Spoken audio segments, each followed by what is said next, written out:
ನಮಸ್ಕಾರ. ಸುವರ್ಣ ನ್ಯೂಸ್ 24/7 ಈ ವಿಶೇಷ ಕಾರ್ಯಕ್ರಮಕ್ಕೆ ತಮಗೆಲ್ಲ ಆಧಾರದ ಸ್ವಾಗತ. ನಾನು ರಂಗನಾಥ್ ಭಾರದ್ವಾಜ್.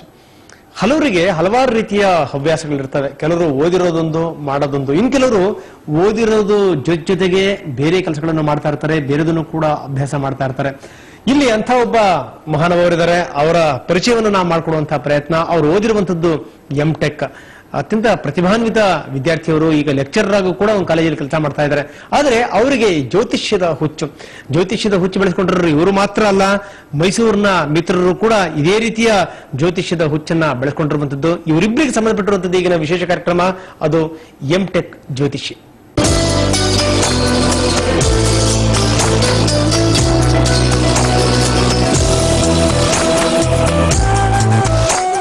ಬನ್ನಿ, ಇಬ್ಬರು ಜ್ಯೋತಿಷಿಗಳ ಕಥೆಯೇನು, ಓದಿರೋದು ವಿಜ್ಞಾನ, ಜೊತೆಗೆ ಜ್ಯೋತಿಷ್ಯವನ್ನು ಇವರು ಕಲ್ತಿದ್ದು ಹೇಗೆ, ಜ್ಯೋತಿಷ್ಯದಲ್ಲಿ ಇವರು ಬೆಳವಣಿಗೆ ಸಾಧಿಸಿದ್ದು ಹೇಗೆ, ಇದೆಲ್ಲದರ ಬಗ್ಗೆ ಒಂದು ವರದಿ ನೋಡೋಣ. ಭಟ್ಕಳದ ಅಂಜುಮನ್ ಇಂಜಿನಿಯರಿಂಗ್ ಕಾಲೇಜಿನಲ್ಲಿ ಉಪನ್ಯಾಸಕರಾಗಿ ಕಾರ್ಯನಿರ್ವಹಿಸುತ್ತಿದ್ದಾರೆ ಸುಬ್ರಹ್ಮಣ್ಯ ಭಾಗವತ್. ಕಲಿಸುತ್ತಿರುವುದು ಮಾಹಿತಿ ಮತ್ತು ತಂತ್ರಜ್ಞಾನ.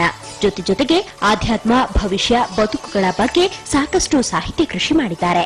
ಧಾರ್ಮಿಕ, ಶೈಕ್ಷಣಿಕ, ಜ್ಯೋತಿಷ್ಯ, ವಾಸ್ತುಶಾಸ್ತ್ರ ಹೀಗೆ ಬದುಕಿನ ಅಂಗಳದ ನಿತ್ಯ ನೂತನ ವಿಚಾರಗಳ ಕುರಿತು ಲೇಖನಗಳನ್ನು ಬರೆದಿದ್ದಾರೆ. 21ನೇ ವಯಸ್ಸಿನಲ್ಲಿಯೇ ಪ್ರಬುದ್ಧ ಬರವಣಿಗೆ ಕೈಗೆತ್ತಿಕೊಂಡಿರೋ ಇವರು 4 ವರ್ಷಗಳಲ್ಲಿ 50ಕ್ಕೂ ಹೆಚ್ಚು ಪುಸ್ತಕಗಳನ್ನು ಬರೆದಿದ್ದಾರೆ. ಓ ಮನಸೆ, ಬಿ ಕೂಲ್, ಬದುಕೆ ಒಂದು ಹೋರಾಟ, ಸಾಫ್ಟ್ವೇರ್ ಇಂಜಿನಿಯರ್ ಆಗೋದು ಹೇಗೆ, ಹಣ ಗಳಿಸುವುದು ಹೇಗೆ, ಬದುಕೆ ಒಂದು ಚಾಲೆಂಜ್, ಸಮಸ್ಯೆಗೆ ಪರಿಹಾರ, ಭಗವದ್ಗೀತೆಯ ಮಹತ್ವ, ಜ್ಯೋತಿಷ್ಯ, ಕ್ಷಿಪ್ರ ಜ್ಯೋತಿಷ್ಯ, ಸರಳ ವಾಸ್ತುಶಾಸ್ತ್ರ, ದಿನನಿತ್ಯದ ಸಮಸ್ಯೆ, ಆರ್ಥಿಕ ಅಭಿವೃದ್ಧಿ, ಮಾಹಿತಿ ಮತ್ತು ತಂತ್ರಜ್ಞಾನ ಹೀಗೆ ಪ್ರತಿದಿನವೂ ಜನಮಾನಸದಲ್ಲಿ ಬಳಕೆಯಲ್ಲಿರುವ ವಸ್ತುಗಳನ್ನ ತನ್ನ ಬರವಣಿಗೆಗೆ ಆಯ್ಕೆ ಮಾಡಿಕೊಂಡು ಪುಸ್ತಕಗಳನ್ನು ರಚಿಸಿದ್ದಾರೆ. ನಮ್ದೇನಾದ್ರೂ ಹಣದ ಪ್ರಾಬ್ಲಮ್, ಏನಾದ್ರು ದುಡ್ಡು ಕೈಲಿ ಉಳಿತದೆ ಅವನಿಗಿಲ್ಲ, ಈ ತರ ಎಲ್ಲ ಕೇಳಿದ್ವಿ. ಆದ್ರೆ ಅವರನ್ನ ಅದನ್ನ ಸಮಸ್ಯೆ ಹೇಗೆ ಅಂತ ಯಾವ ತರ ಮಾಡಬೇಕು, ಯಾವ ದೇವ್ರ ಸ್ತೋತ್ರ ಓದಬೇಕು, ಇವೆಲ್ಲ ಹೇಳ್ತಾರೆ. ಇವ್ರು ಹೇಳಿದ್ರೆ ಬಹಳ ನಿಜವಾಗಿ ಇದಾಗಿದೆ, ಇಫೆಕ್ಟ್ ಆಗಿದೆ. ತಂದೆ ಗಜಾನನ ರಾಮ ಭಾಗವತ್ ಹೆಸ್ಕಾಂನ ನಿವೃತ್ತ ಅಧಿಕಾರಿ, ತಾಯಿ ಭವಾನಿ ಭಾಗವತ್. ಅಣ್ಣ ರಾಘವೇಂದ್ರ ಕರ್ನಾಟಕ ಬ್ಯಾಂಕ್ ಉದ್ಯೋಗಿ, ತಮ್ಮ ನಾಗರಾಜ್ ವಿದ್ಯಾರ್ಥಿ. ಪುಟ್ಟ ಸಂಸಾರದಲ್ಲಿ ಸಾಧನೆಯ ಒಂದೊಂದೇ ಮೆಟ್ಟಿಲೇರುತ್ತಿರುವ ಸುಬ್ರಹ್ಮಣ್ಯ ಭಾಗವತ್ ತಮ್ಮೆಲ್ಲ ಸಾಧನೆಯ ಶ್ರೇಯಸ್ಸೆಲ್ಲ ತಂದೆ ತಾಯಿಯ ಆಶೀರ್ವಾದ ಎನ್ನುತ್ತಾರೆ. ಇವರ ಸಾಹಿತ್ಯಕ್ಕೆ ಭಗವದ್ಗೀತೆಗಳ ಅಧ್ಯಯನ ಸಾಕಷ್ಟು ಬೆಂಬಲ ಒದಗಿಸಿದೆ. ಅವನಿಗೆ ಇದ್ರ ಮೇಲೆ ಬಹಳ ಇಂಟ್ರೆಸ್ಟ್ ಇದೆ.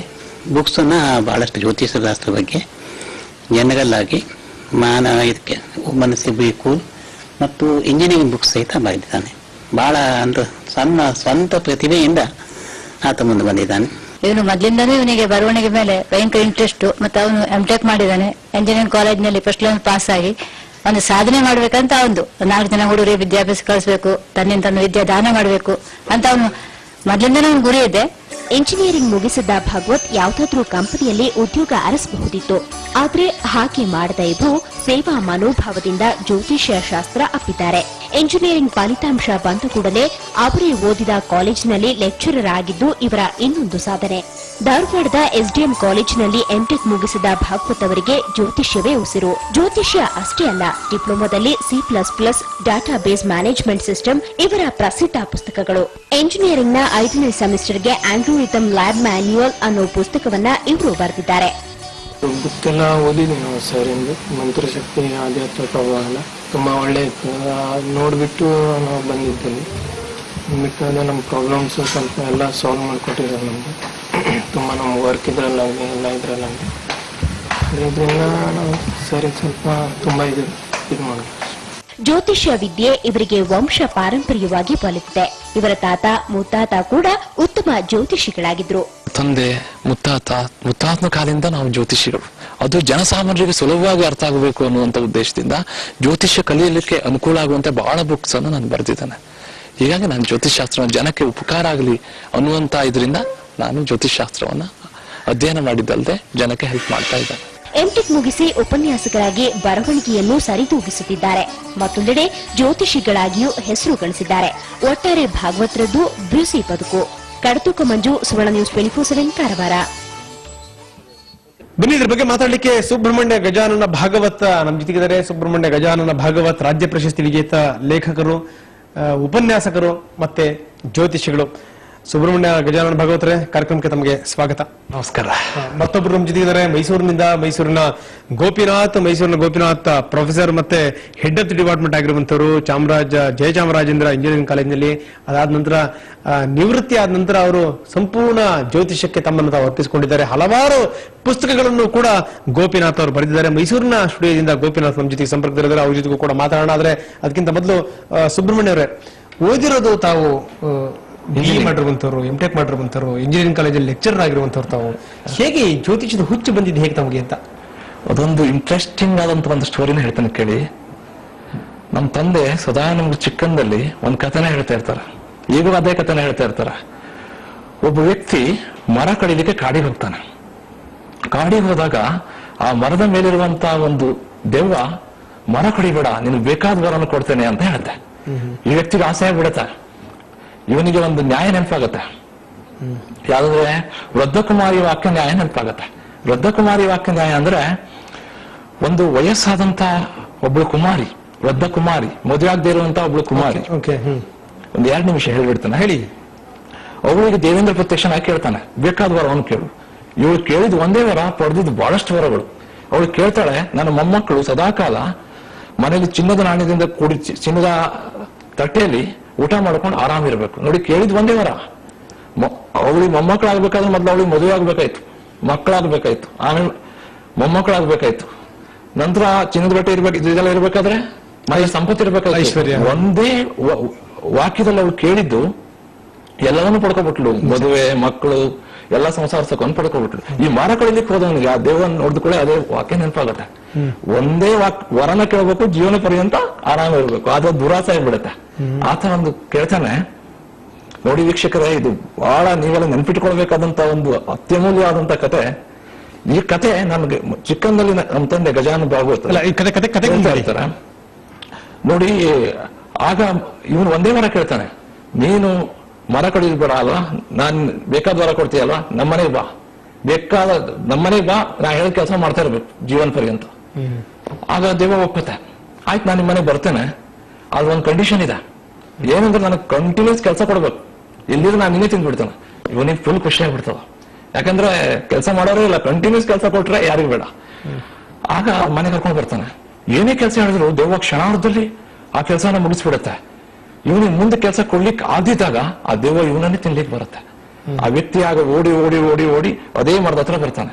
ಆಗ ಅವನಿಗೊಂದು ಉಪಾಯ ಹೊಳೆಯುತ್ತೆ. ಏನಂದ್ರೆ, ನಾನು ಸಾಕು ಅನ್ನೋವರೆಗೂ ಈ ಮರನ ಹತ್ತು ಹಿಡಿಯೋದು ಮಾಡ್ಬೇಕು ಅಂತ ಕಂಟಿನ್ಯೂಸ್ ಕೆಲಸ ಕೊಟ್ಬಿಟ್ಟು ದೇವವನ್ನ ಕಂಟ್ರೋಲ್ ಇಟ್ಕೊಳ್ತಾನೆ. ಈ ನಮ್ಮ ಮನಸ್ಸು ಹೇಳೋದೊಂದು ದೇವ ಇದ್ದಾಗೆ. ಸರಿ, ಈಗ ಅದಕ್ಕೆ ನಾನು ಸತತವಾಗಿ ಕೆಲಸ ಕೊಟ್ಟು ನಾವು ಅದಕ್ಕೆ ಸತತವಾಗಿ ಕೆಲಸ ಕೊಡಬೇಕು. ಇಲ್ಲಿದ್ರೆ ಅಂದ್ರೆ ಸತತವಾಗಿ ಬಿಜಿ ಇರಬೇಕು, ಇಲ್ಲಿದ್ರೆ ನಮ್ಮನೆ ತಿಂದ್ಬಿಡುತ್ತೆ. ಏನಕ್ಕೆ ನಾನು ಇಂಜಿನಿಯರಿಂಗ್ ಮಾಡಿದ್ರು ಕೂಡ ಜ್ಯೋತಿಷ್ಯನ ಸ್ಟಡಿ ಮಾಡಿದೆ, ಬಹಳಷ್ಟು ಪುಸ್ತಕಗಳು ಬರೆದೆ. ಜ್ಯೋತಿಷ್ಯದ ಪುಸ್ತಕಗಳು, ಜ್ಯೋತಿಷ್ಯ ಶಾಸ್ತ್ರ, ಕ್ಷಿಪ್ರ ಜ್ಯೋತಿಷಾಸ್ತ್ರ, ಸಮಸ್ಯೆಗಳ ಪರಿಹಾರ, ಓಮನಸ್ಸೆ ಬೀಕೂಲ್. ನನಗೆ ಬಹಳ ಜನ ಕೇಳ್ತಾರೆ, ನೀವು ಜ್ಯೋತಿಷ್ಯ ಪುಸ್ತಕಗಳನ್ನು ಬರ್ದಿದ್ದೀರಾ, ಓಮನಸ್ಸೆ ಬೀಕೂಲ್ ಅಂತ ಬಹಳ ಹಿಟ್ ಪುಸ್ತಕಗಳನ್ನು ಬರ್ದಿದ್ದೀರಾ, ಸಾಫ್ಟ್ವೇರ್ ಇಂಜಿನಿಯರ್ ಆಗುವುದು ಹೇಗೆ, ಮತ್ತೆ ಇಂಜಿನಿಯರಿಂಗ್ ಬುಕ್ಸ್ ಬರ್ದಿದ್ದೀರಾ, ಇಷ್ಟು ಸಣ್ಣ ವಯಸ್ಸಿನಲ್ಲಿ ನೀವು ಇಂಜಿನಿಯರಿಂಗ್ ಮಾಡಿ MTech ಮಾಡಿ ಇಷ್ಟೊಂದು ಜ್ಯೋತಿಷ್ಯ ಪುಸ್ತಕ ಮಾಡಿ ಹೇಗೆ ಸಾಧ್ಯ ಆಗಿತ್ತು? ಇದೇ ಕತೆ, ಕಂಟಿನ್ಯೂಸ್ ಬಿಜಿ ಇರುವಂತದ್ದು. ಸೊ ಅಂತೂ ತಾವು ಯಾಕೆ ಬಂದಿರಿ ಅಂದ್ರೆ ಒಂದು ದೊಡ್ಡ ಕಥೆನೇ ಹೇಳ್ಬಿಟ್ರಿ. ನಮಗೆ ದೆವ್ವ ಹಿಡಿದು ಬಿಟ್ಟಂಗಾಯ್ತು. ಈಗ ಬಹಳ ಚೆನ್ನಾಗಿ ಮಾತಾಡ್ತೀರಾ ಸರ್, ಬಹಳ ಖುಷಿ ಆಗುತ್ತೆ. ಅಲ್ಲ ಇದೆಲ್ಲದರ ಜೊತೆಗೆ ಬಿಸಿ ಇರಬೇಕು ಅಂತಂದ್ರೆ ನೀನು ಜ್ಯೋತಿಷ್ಯನೇ ಮಾಡ್ಬೇಕಾ, ಬೇರೆ ಏನಿಲ್ವಾ? ಇಲ್ಲ, ನಾನು ಹೇಳ್ತೇನೆ ಕೇಳಿ. ಆಯುಷ್ಯ ಕ್ಷಣ ಏಕೋಪಿ ನತುಲ್ಯ ಸ್ವರ್ಣಕೋಟಿಭಿ ಸ ವ್ರತ ನಿಯತೆ ಏನ ಪ್ರಮಾದ ಸುಮಾನಯಂ. ಆಯುಷ್ಯದ ಒಂದು ಕ್ಷಣಕ್ಕೆ 1000 ಕೋಟಿ ಹೊನ್ನುಗಳು ಸರಿಸಮಾದಲ್ಲ. ಅಂತ ಆಯುಷ್ಯನ ವ್ಯರ್ಥವಾಗಿ ಕಳೆಯುವುದಂದ್ರೆ ಮಹಾನೇನೆ ಸರಿ. ಅಂದ್ರೆ ಆಯುಷ್ಯದ ಒಂದು ಕ್ಷಣನೂ ನಾವು ವ್ಯರ್ಥ ಮಾಡಬಾರದು. ಅಂದ್ರೆ ಪರೋಪಕಾರ, ಜನಕ್ಕೆ ಸೇವೆ ಆಗುವಂತದ್ದು. ಹೀಗಾಗಿ ನಾನು ಜ್ಯೋತಿಷ್ಯಕ್ಕೆ ಸಂಬಂಧಪಟ್ಟಂತ ಜನಸಾಮಾನ್ಯರಿಗೆ ಅನುಕೂಲ ಆಗುವಂತ ಪುಸ್ತಕಗಳು. ಈಗ ಜ್ಯೋತಿಷ್ಯದ ಮುಖಾಂತರ ನೀವು ಎಷ್ಟರ ಮಟ್ಟಿಗೆ ಪರೋಪಕಾರ, ಜನರ ಸೇವೆ ಮಾಡ್ತಾ ಇದ್ದೀರಿ ಅನ್ನೋ ಬಹಳ ಅತ್ಯುತ್ತಮವಾದಂತ ಪ್ರಶ್ನೆ ಕೇಳಿದ್ರ. ನಾನು ಈಗ ನೋಡಿ, ಒಬ್ಬ ವ್ಯಕ್ತಿ ಜ್ಯೋತಿಷ್ಯವನ್ನು ಕಲಿಸಬೇಕು ಅಂತ ಹೇಳಿದ್ರೆ ಎಷ್ಟು ಜನ ಕಲಿಸಬಹುದು ಜೀವನದಲ್ಲಿ? ಲಕ್ಷಾಂತರ ಜನ ಕಲಿಸಕ್ ಆಗಲ್ಲ ಒಂದೇ ಸಲ. ಆದ್ರೆ ನಂದು ಒಂದು ಪುಸ್ತಕ ಲಕ್ಷಾಂತರ ಜನಕ್ಕೆ ತಲುಪತ್ತೆ. ಜ್ಯೋತಿಷ್ಯ ಕಲಿಯೋದು ಹೇಗೆ, ಜ್ಯೋತಿಷ್ಯದಲ್ಲಿರುವಂತಹ ಯೋಗಗಳು ಅಂದ್ರೆ ಏನು, ಬಹಳ ಜನ ಹೇಳ್ತಾರೆ ಯೋಗಗಳು ಅಂತ ಏನು, ಗಜಕೇಸರಿ ಎಲ್ಲ ಯೋಗಗಳ ಬಗ್ಗೆ ಬರೆದಿದ್ದಾನೆ. ಜ್ಯೋತಿಷ್ಯದ ಬಗ್ಗೆ ಜಾತಕ ಮಾಡೋದು ಹೇಗೆ, ಸುಲಭವಾಗಿ ಜಾತಕ ಮಾಡೋದು ಹೇಗೆ, ಜನಸಾಮಾನ್ಯ ಅರ್ಥವಾಗುವಾಗ ಪುಸ್ತಕಗಳನ್ನು ಬರೆದಿದ್ದಾನೆ. ಒಂದು ಮಾತನ್ನು ಕೇಳ್ತೀನಿ ಸುಬ್ರಹ್ಮಣ್ಯ ಅವರೇ, ನನ್ನೊಂದು ನೇರವಾದಂತಹ ಪ್ರಶ್ನೆ. ತಾವ್ ಹೇಳಿದ್ರಿ ಏನಂದ್ರೆ ಜನಗಳಿಗೆ ಜ್ಯೋತಿಷ್ಯ ತಲುಪಬೇಕು, ಜ್ಯೋತಿಷ್ಯ ಅರ್ಥ ಆಗಬೇಕು, ಸೊ ಜ್ಯೋತಿಷ್ಯ ಕಲೀಲಿ ಅಂತ ಹೇಳಿ ನಾನು ತುಂಬಾ ಪುಸ್ತಕಗಳನ್ನ ಬರ್ತೀನಿ, ತುಂಬಾ ಸರಳವಾಗಿ ಬರ್ತೀನಿ ಅಂತ. ಈ ಜ್ಯೋತಿಷ್ಯ ಆಗಬೇಕಾಗಿರುವಂತದ್ದು ಏನು ಅನ್ನುವಂಥದ್ದು ನನ್ನ ಮೊದಲನೇ ಪ್ರಶ್ನೆ. ಎರಡನೇದೇನು ಅಂತಂದ್ರೆ, ಭವಿಷ್ಯ ಹೇಳುವಂತವರ ಭವಿಷ್ಯನೇ ಸರಿಯಾಗಿ ಗೊತ್ತಿರೋದಿಲ್ಲ ಈಗಿನ ಕಾಲದಲ್ಲಿ. ಅಂಥದ್ರಲ್ಲಿ ಅವರ ಭವಿಷ್ಯವನ್ನು ರೂಪುಗೊಳಿಸುವಂತ ಪ್ರಯತ್ನ ಮಾಡ್ಬೇಕು ವಿನಃ ನಾವು ಅಂದ್ರೆ ಓದಿರುವಂತವ್ರು ಬರ್ದಿರುವಂತವ್ರು ಎಲ್ಲ ಒಂದು ಕಡೆಗೆ ಈ ಜ್ಯೋತಿಷ್ಯದನ್ನೇ ಹೆಚ್ಚು ತಲೆಯಲ್ಲಿ ತುಂಬಿ ಅವ್ರನ್ನ ಹಾಳು ಮಾಡಬಾರ್ದಲ್ಲ ಅಂತ.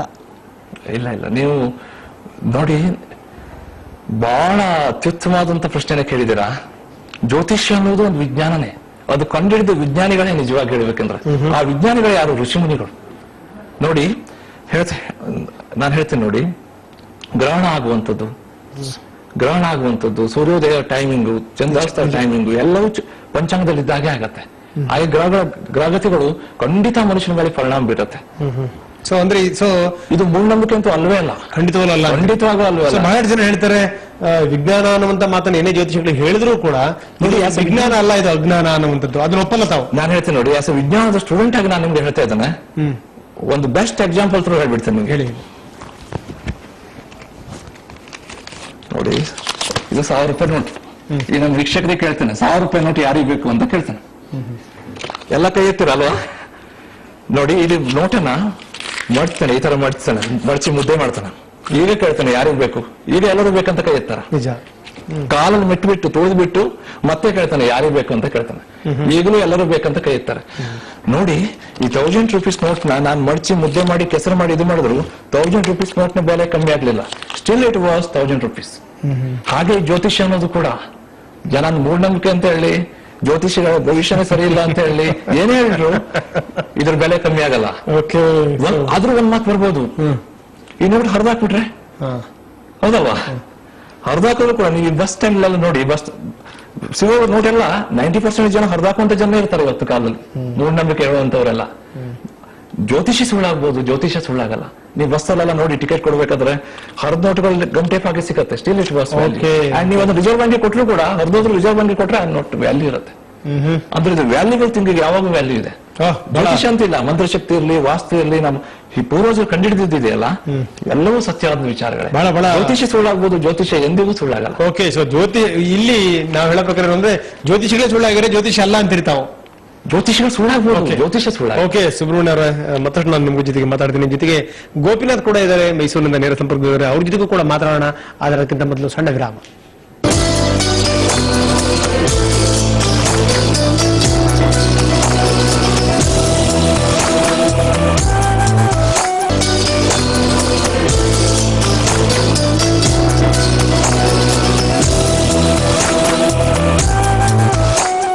ಎಂಟೆಕ್ ಜ್ಯೋತಿಷಿ ವಿಶೇಷ ಕಾರ್ಯಕ್ರಮಕ್ಕೆ ಮತ್ತೊಮ್ಮೆ ತಮಗೆಲ್ಲ ಸ್ವಾಗತ. ಇಲ್ಲಿ ತನಕ ಸುಬ್ರಹ್ಮಣ್ಯ ಗಜಾನನ